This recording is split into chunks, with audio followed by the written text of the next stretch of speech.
Okay students, good morning to all.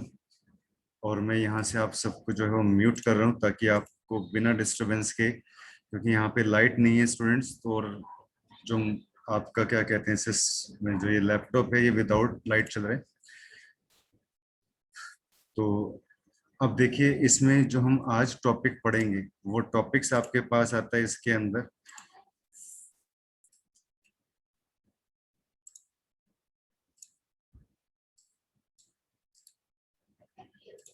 Functions. तो आपके पास इसमें स्टूडेंट फंक्शंस क्या होते हैं यहाँ पे? फंक्शन क्या है? एक ग्रुप है किसका? स्टेटमेंट्स का।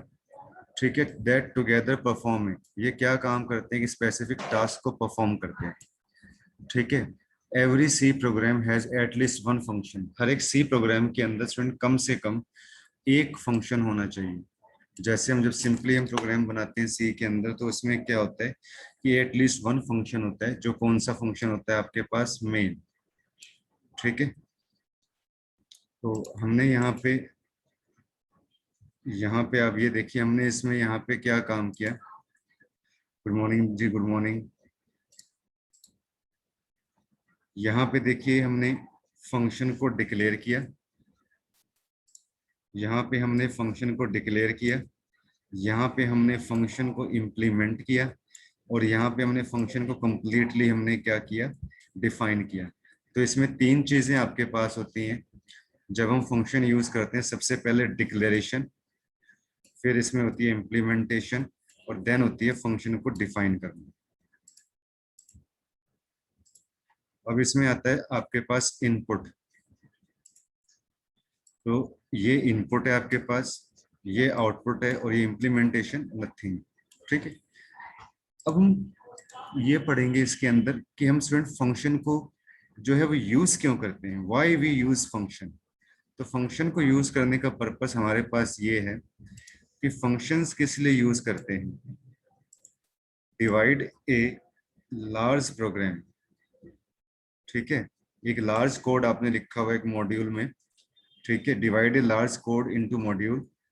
ठीक है। Due to this we can, अब एक लार्ज कोड को आप क्या करोगे? छोटे छोटे मॉड्यूल्स के अंदर डिवाइड कर दोगे।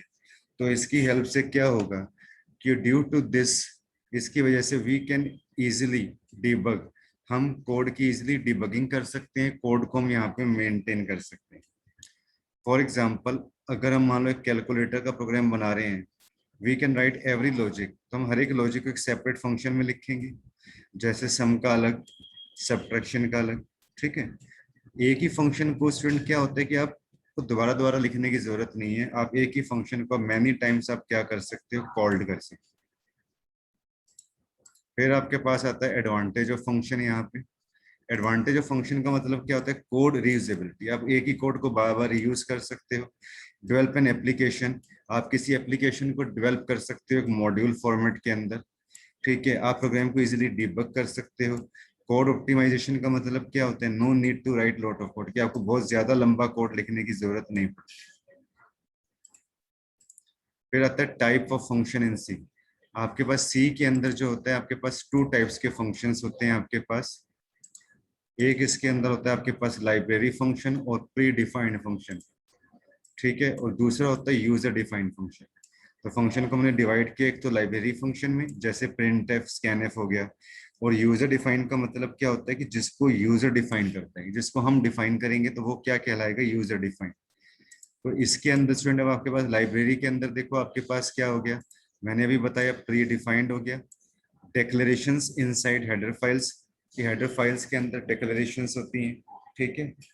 आप बॉडी के अंदर आप क्या करते हो? Dot DLL files, DLL files आप यूज करते हो। डीएलएल की फुल फॉर्म होती है डायनामिक लिंक लाइब्रेरी। ठीक है।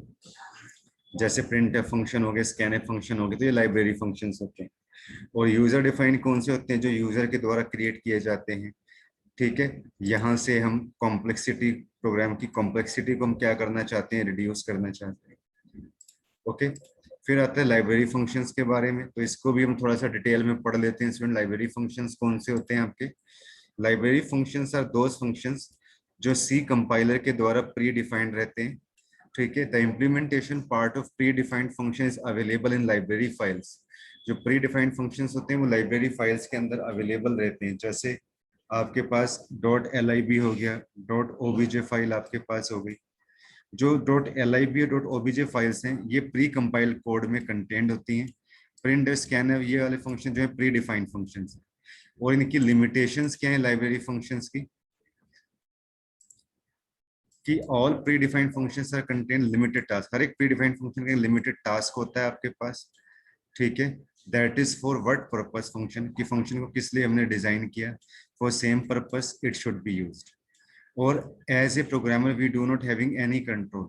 और अगर आप एक प्रोग्रामर हो तो हमें कोई प्री डिफाइंड फंक्शंस के ऊपर हमें कोई कंट्रोल नहीं रखना पड़ता, ठीक है, क्योंकि ये मशीन रीडेबल फॉर्मेट होते हैं। लाइब्रेरी फंक्शन से प्रिंट एफ है तो प्रिंट एफ उसको खुद, जो मशीन उसे खुद समझ लेगी कि हाँ भाई ये प्रिंट एफ फंक्शन हमने लिखा हुआ। और इम्प्लीमेंटेशन में क्या होता है कि जब आप एक predefined function, whenever a predefined function is not supporting, जब उसको यूजर सपोर्ट नहीं करता requirement, then go for user defined function. अगर एक प्री डिफाइंड फंक्शन हमारे लिए सपोर्टिंग नहीं हो रहा यूजर के लिए, तो फिर हम क्या काम करेंगे, फिर हम एक जो है यूजर डिफाइंड फंक्शन को हम इस्तेमाल करेंगे। और यूजर डिफाइंड फंक्शन आपके पास कौन सा होता है यहाँ पे, these functions are created by programmer, ये प्रोग्रामर के द्वारा क्रिएट किए जाते हैं according to their requirement. For example कि आप एक फंक्शन क्रिएट करते हो 2 नंबर्स का, then you create a function with name sum, this type of function. तो जैसे सम फंक्शन आपने क्रिएट किया तो इस टाइप के फंक्शन को हम क्या बोलते हैं, यूजर डिफाइंड फंक्शन हम बोलेंगे। और फंक्शन को हम डिफाइन इसमें कैसे करेंगे, यहाँ पे डिफाइनिंग ए फंक्शन, ये इसका आपके पास सिंटेक्स है। ये हमने इसका एक रिटर्न टाइप लिया, एक फंक्शन का नाम दिया हमने, यहाँ पे हमने फंक्शन की बॉडी लगाई। अब रिटर्न टाइप का मतलब क्या है, यहाँ पे ये फंक्शन जो क्या करता है कि वैल्यू को रिटर्न करता है।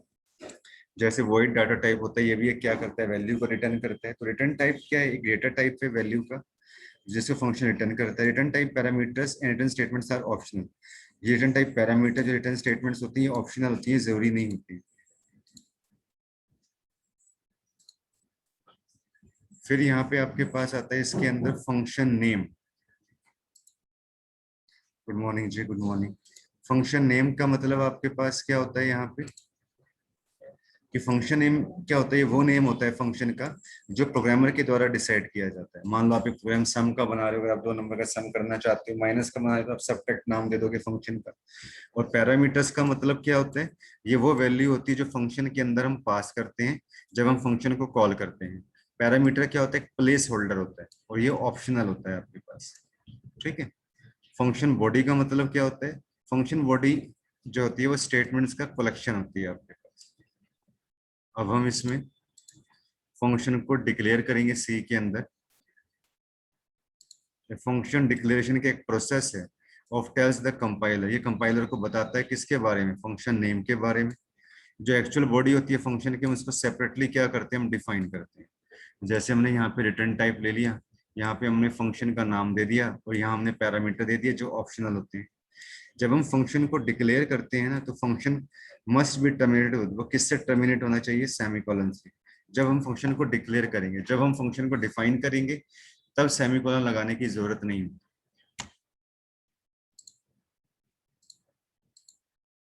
कॉलिंग ए फंक्शन का मतलब क्या होता है,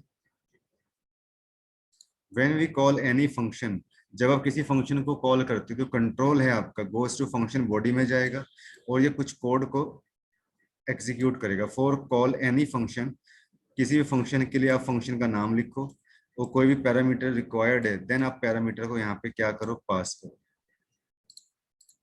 तो ये इसका सिंटेक्स है, यहाँ पे फंक्शन का नेम दिया, वेरिएबल दिया, function name argument. At the time of function calling, जो फंक्शन टर्मिनेट है वो सेमीकोलन के साथ टर्मिनेट जो होगा, मतलब कॉलिंग के समय और डिक्लेरेशन के समय आप सेमीकोलन लगाओगे, बट जब आप फंक्शन को डिफाइन करोगे तब सेमीकोलन की कोई जरूरत नहीं है। तो यहाँ पे देखो एक सिंपल सा हमने प्रोग्राम बनाया हुआ है सम फंक्शन का, ये भी मैं आपको प्रैक्टिकली बताऊंगा, ठीक है। तो हम एक काम करते हैं कि यहाँ पे सिंपली हम फंक्शन का एक प्रोग्राम हम डिस्कस कर लेते हैं,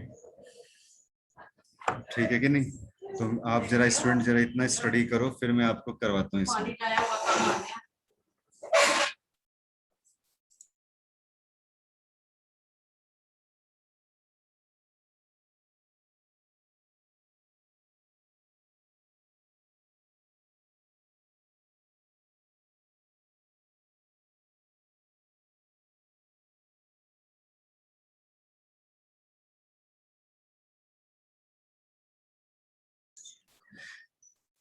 तो स्टूडेंट अब हम एक सिंपल सा एक प्रोग्राम डिस्कस करते हैं फंक्शन का। तो यहाँ पे आप एक प्रोग्राम बनाओगे, program to simple function.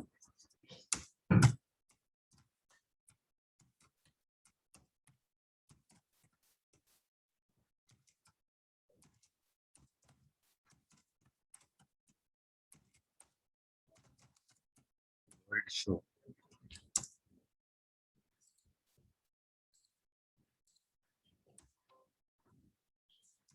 Index. अब देखो यहाँ पे हमने शो नाम का एक फंक्शन लिया, जिसको हम यहाँ पे क्या कर रहे हैं, डिक्लेयर कर रहे हैं। तो जब आप इसको डिक्लेयर करोगे तो आप सेमीकोलन लगाओगे यहाँ पे। इसको मैं यहाँ पे कमेंट भी दे देता हूँ, फंक्शन डिक्लेरेशन। डिक्लेरेशन को स्टूडेंट आप प्रोटोटाइप भी बोलोगे, और प्रोटोटाइप ऑफ फंक्शन, ठीक है। और फिर हमने यहाँ पे क्या किया, एक मेन फंक्शन हमने यहाँ पे यूज किया, जिसके अंदर मैंने एक 10 हमने यहाँ पे एक वैल्यू दे दी, CLRSCR use to clear the screen. अब मैंने जो फंक्शन ऊपर डिक्लेयर किया है उसको मैं कॉल करूंगा यहाँ पे शो। यहाँ पे मैंने क्या कर दिया, कॉलिंग ऑफ फंक्शन। आप यहाँ पे फंक्शन की कॉलिंग करोगे, ch। लेकिन अभी ये हमारा प्रोग्राम पूरा नहीं हुआ स्टूडेंट, क्योंकि अभी जस्ट आपने फंक्शन को डिक्लेयर किया और फंक्शन को कॉल किया, लेकिन ये शो फंक्शन काम क्या करेगा वो हमने डिफाइन नहीं किया। तो इसके अंदर हम वो डिफाइन करेंगे, वॉइड शो इन टेक्स्ट। यहाँ पे हमने फंक्शन को डिफाइन किया, printf backslash x is equal to %d comma x।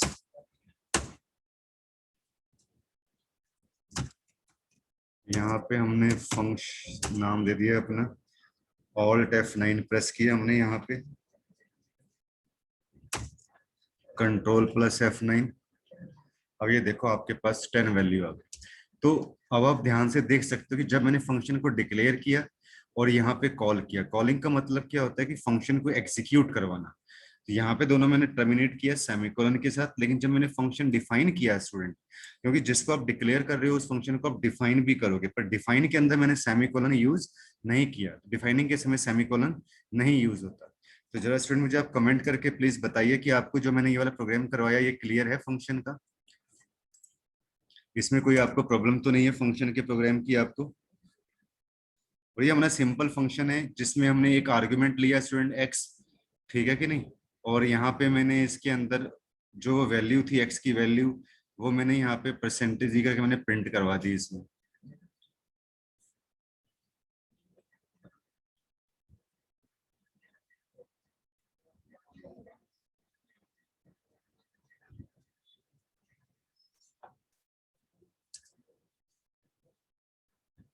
तो ऐसे ही देखो मैं एक प्रोग्राम आपको करवाऊंगा कि आप 2 नंबर का जो है सम निकालना चाहते हो, जैसे आप फंक्शन की हेल्प से आप सम निकालना चाहते हो, ठीक है। तो कैसे बनाएंगे प्रोग्राम को, ध्यान से देखिएगा। यहाँ पे मैंने एक नया प्रोग्राम लिया, इसके अंदर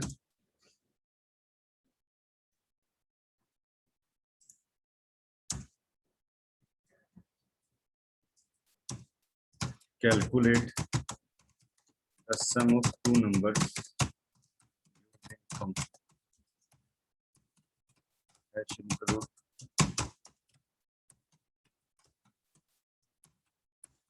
यहाँ पे हमने एक फंक्शन बना लिया इन सम, इन 2 डेटा टाइप पास किए। इसको हम क्या बोलते हैं, फंक्शन डिक्लेरेशन और प्रोटोटाइप ऑफ फंक्शन, ठीक है। यहाँ पे अब हमने वॉइड मेन लिया, int a comma b।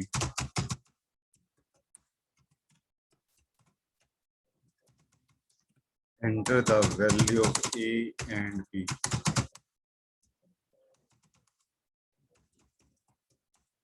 Scanf मैंने यहाँ पे लगाया %d and a comma and b। यहाँ पे हमने एक फंक्शन और लिया, इसके अंदर यहाँ पे c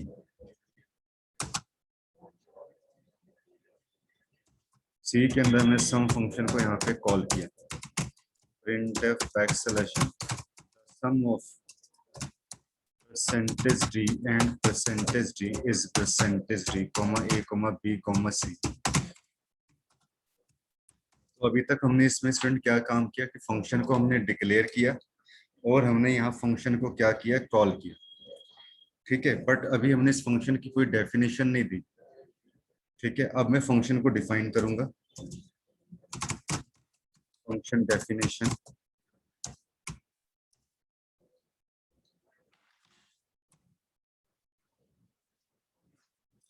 यहाँ पे अब आपने क्या काम किया, इंट सम। अब इसके अंदर जो आर्ग्यूमेंट्स लेने हैं स्टूडेंट, आप यहाँ पे आर्ग्यूमेंट्स ले लो, जैसे int x comma int Y. यहाँ पे आपने इंट जेड दे दिया, जेड के अंदर आपने यहाँ पे क्या कर दिया, एक्स प्लस वाई। ठीक है, और यहाँ पे हमने क्या कर दिया, रिटर्न जेड। यहाँ हमने फंक्शन को डिफाइन कर दिया, जिसको आप डेफिनेशन भी आप बोल सकते हो।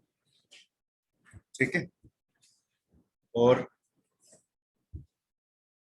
फंक्शन हेडर भी हम इसको बोल सकते हैं।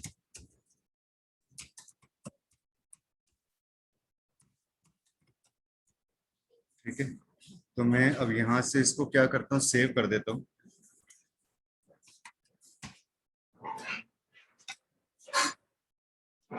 देखिए स्टूडेंट, कैसे आप प्रोग्राम को सेव करोगे, जैसे आपने प्रोग्राम का नाम यहाँ पे क्या दे दिया,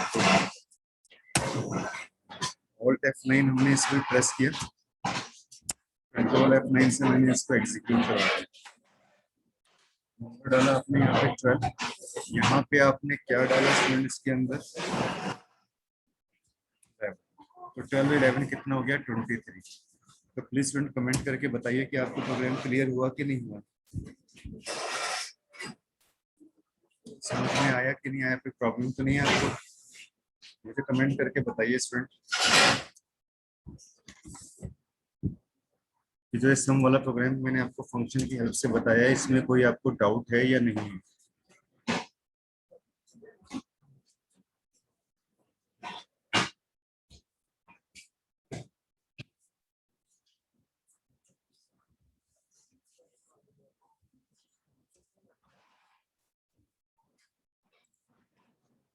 ओके, क्लियर है।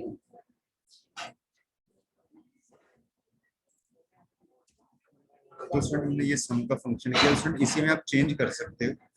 अगर आप मान लो इसमें क्या चाहते हो कि आप सब्ट्रैक्ट का प्रोग्राम बनाना चाहते हो, ठीक है, या मल्टीप्लाई करना चाहते हो दो नंबर्स का, तो यहाँ पे आप क्या काम करो,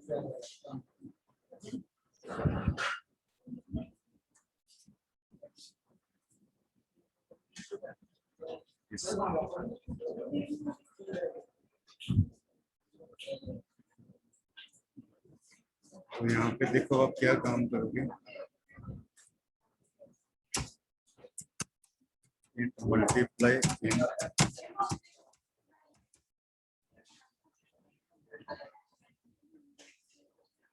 यहाँ पे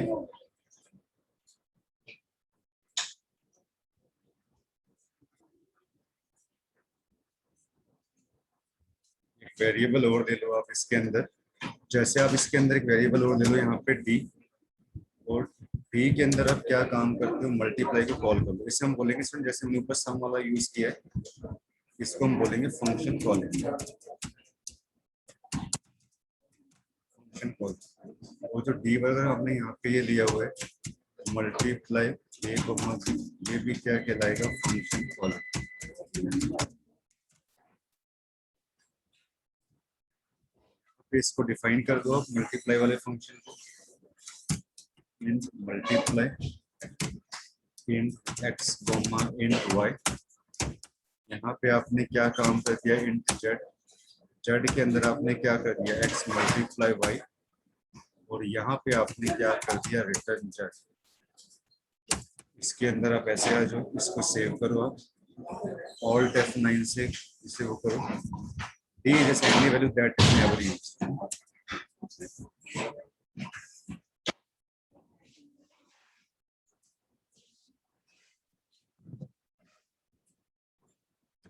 यहाँ पे आप एक लाइन और लिखो इसके अंदर,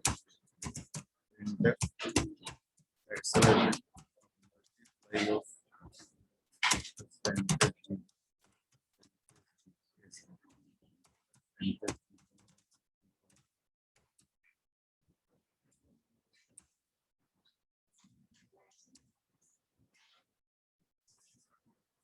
यहाँ 12 लिखा, यहाँ 11 लिखा, 12 11 का सम हो गया 23, तो मल्टीप्लाई हो गया आपके पास 12 11 का 130। ठीक है, तो ये हमने स्टूडेंट इसमें कुछ फंक्शंस का आज हमने कंसेप्ट डिस्कस किया है। आज आप इसको इतना ही देखो, कल फिर मैं आपको इसमें आगे और फंक्शंस के बारे में हम पढ़ेंगे। ठीक है, यहाँ तक किसी को कोई प्रॉब्लम हो, किसी की कोई क्वेरी हो स्टूडेंट, तो मुझसे क्वेरी कर सकते हैं। सर शोर हो रहा है बहुत, कल कर लेंगे बाकी। वो पता क्या, वो स्टूडेंट्स लैब के अंदर आ गए तो इस वजह से शोर बढ़ गया, बाकी हम कल ही डिस्कस करेंगे। ठीक है।